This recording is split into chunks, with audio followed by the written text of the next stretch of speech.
Welcome back to Brailsford Woodworks. Today it's part 3 of my Roubo bench build. Today we're working on installing the Glide leg vise by Benchcrafted.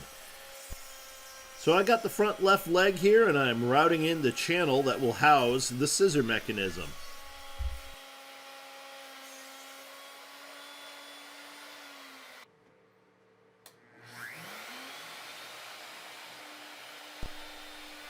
It took many passes, but I think I'm getting it done right here with my final pass.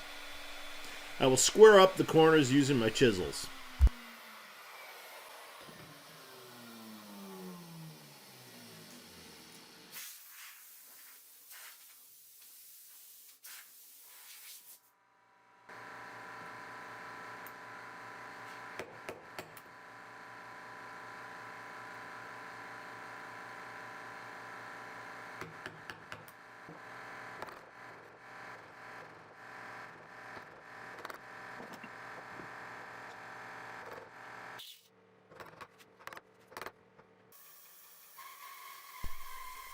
So it's time to get working on the chop, and I've got some 4x4 mesquite that was supposed to be used for a desk for a client.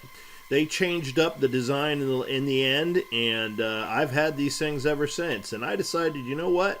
This is for me. I'm using them for this bench.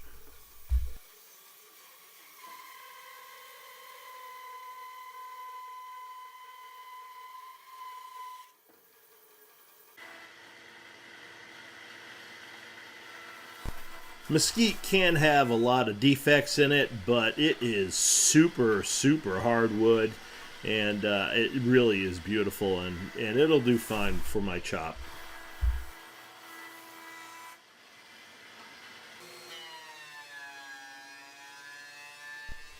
I'm getting things planed down where I need them. The final thickness of it will be 2.5 inches, and it'll be 9 inches wide.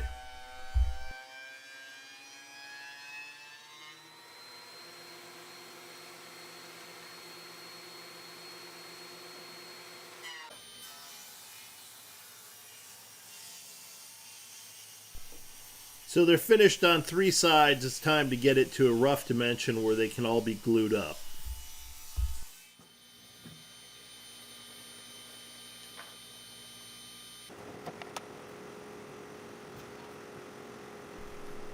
And here's the glue up.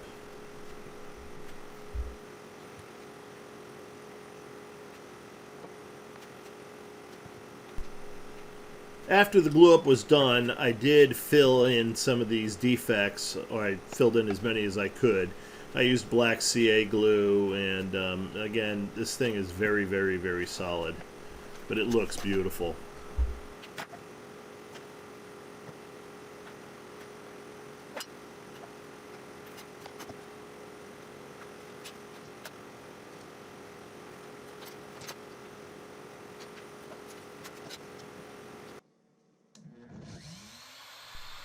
It's time to route the matching channel in the chop that will match up to the one on the leg. It also houses the scissor mechanism.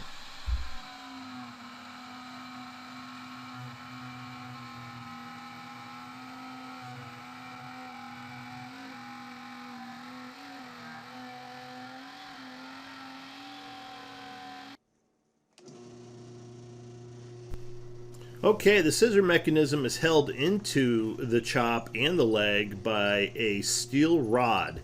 And here I am, I'm drilling the hole through the chop that will house the steel rod. We'll go through the channel all the way through the chop to the other side, and we'll hold the scissor mechanism in place.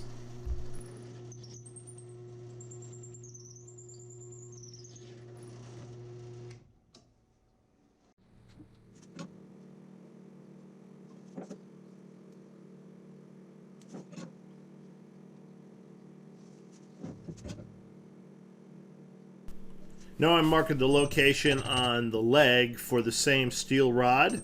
I will tell you that it is super critical to get this right.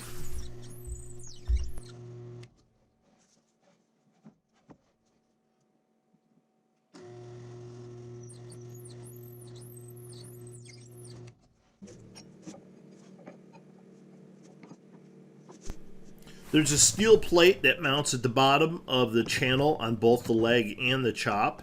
This helps to prevent wear from the scissor mechanism when it rides back and forth. And here I'm installing it on the leg right here.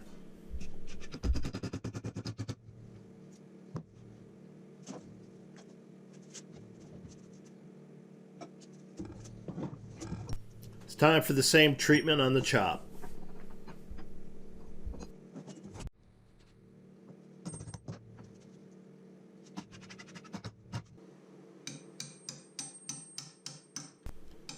So I'm going to start trying to test mount the scissor mechanism, and I'm driving that steel rod that I've been talking about through the leg. And now I've got the leg end of the scissor mechanism, and we will put it in.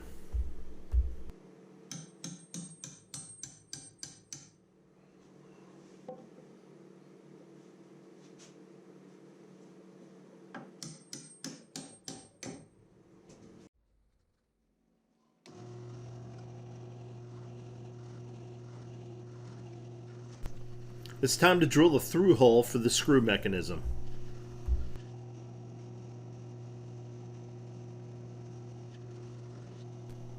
To do that, use a 1 1/8 inch Forstner bit.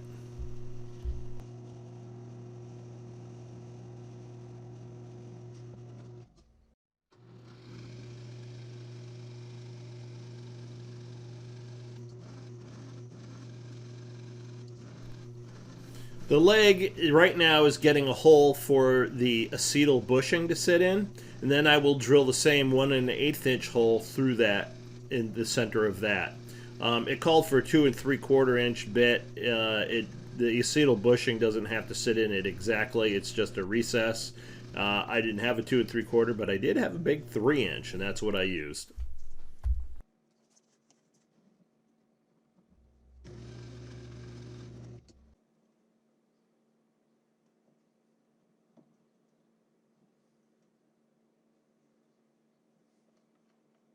So here comes that 1 1/8 inch hole for the bench screw.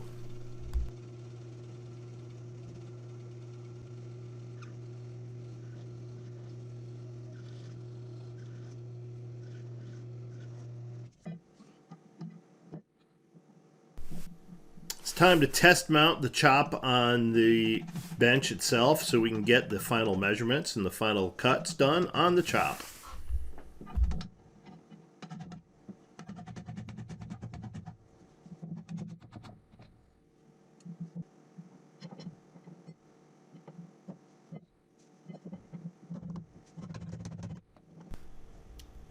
The scissor mechanism was a little bit tight against the back of the channel. I ended up chiseling out a tiny groove where the knuckle was.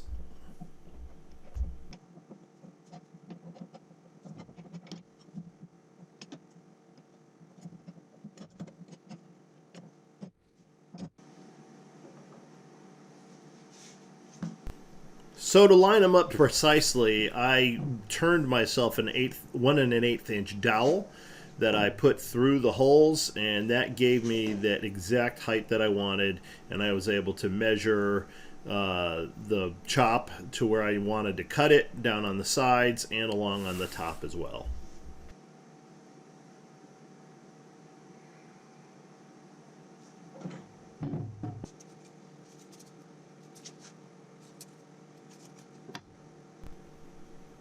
So I'm making the final measurements on the side because I'm tapering the bottom of the chop down to the same width as the leg, and I'm using a cover of a plastic cover to make a radius that I want there where it flares out to the 9-inch top.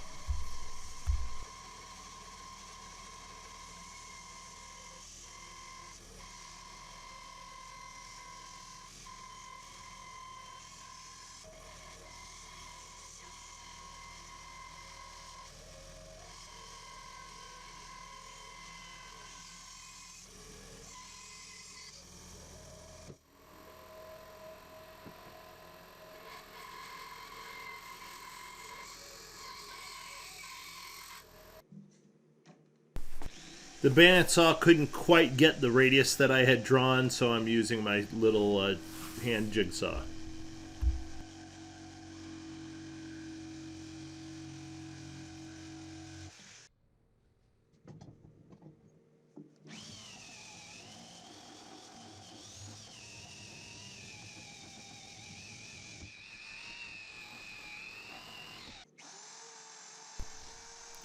After sanding, every outside edge gets a chamfer.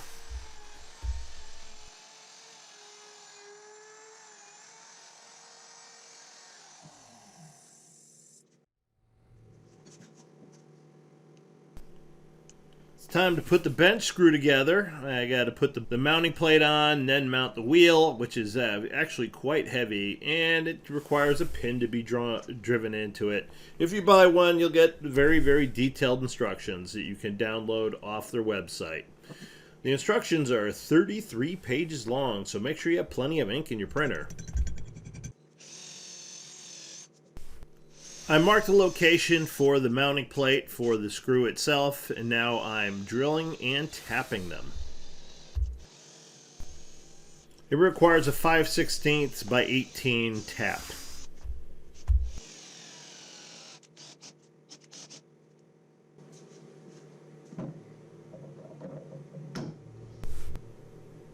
Now it's time to test fit the bench screw.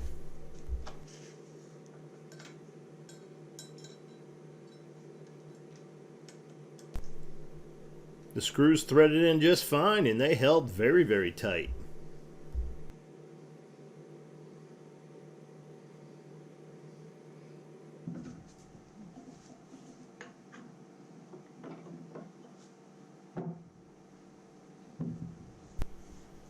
Time for one more test fit so I can mark the length that I need to cut the chop to.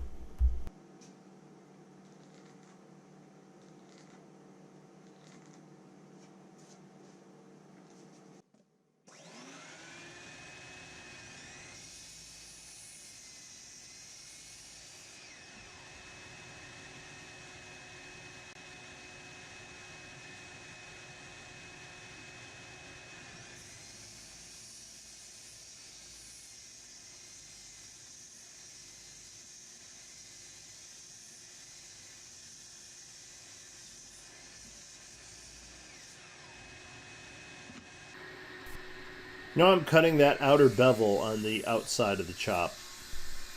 So the design of the chop was kind of left up to your own imagination. You could really do anything you wanted as long as you had the room to fit the hardware.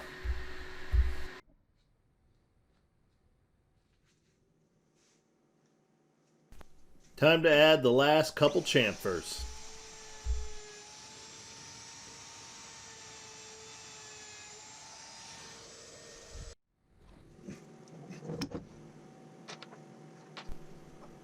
Time to do the final mounting of all the hardware, and I'll put the bench screw back in, tighten down those threaded 5/16 by 18 screws.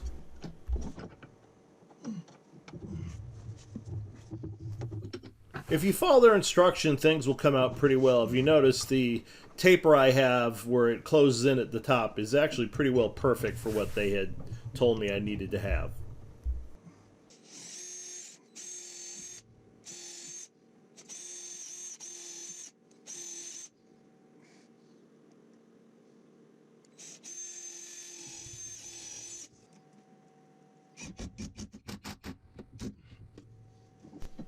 It takes a little messing around to get that nut in the right spot, but when you do, the thing will work just fine. You put the screws in to hold it in place, and all those do is just hold it in place, because all the pressure comes when you screw it in, it's pulling against the leg.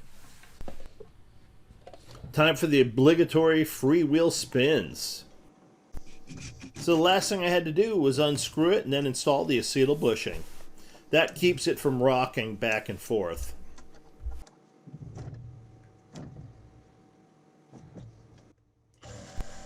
Time to cut the excess off the scissor mounting rods.